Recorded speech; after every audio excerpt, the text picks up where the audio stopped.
Hi, my name's Eric Lawson. I'm the Director of Technology and Libraries for the York School Department here in York, Maine. As you can see behind me, we're gearing up here in this summer for a wonderful 2018-2019 school year. Really excited about some of the changes Google's come out with too, including this new look in Google Classroom. So I wanted to take you through some of the classwork workflow and the new grading tools. So as you can see, I still have my stream, but now I have two more tabs, Classwork and People.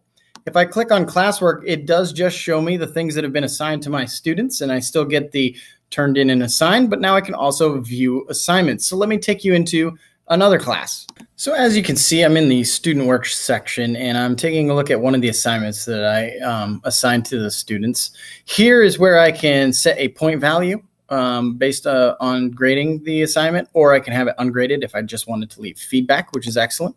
I also have a quick little lookup right over here with my students, what needs a grade, what has been given a grade, but what hasn't been returned, and of course, what's been graded and returned.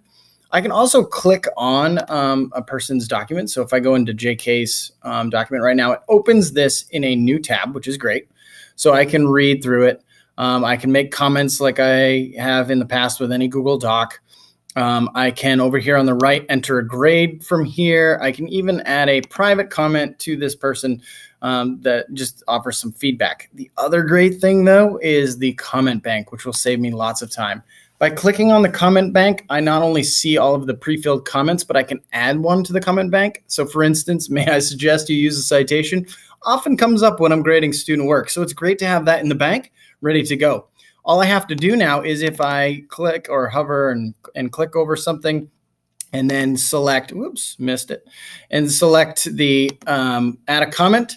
If I start with the hashtag and then I start adding some text like citation needed or something like that, then there it is. And I can automatically add that comment now, which is great. So the hashtag or the pound sign lets you quickly add those comment banks without having to copy paste some things.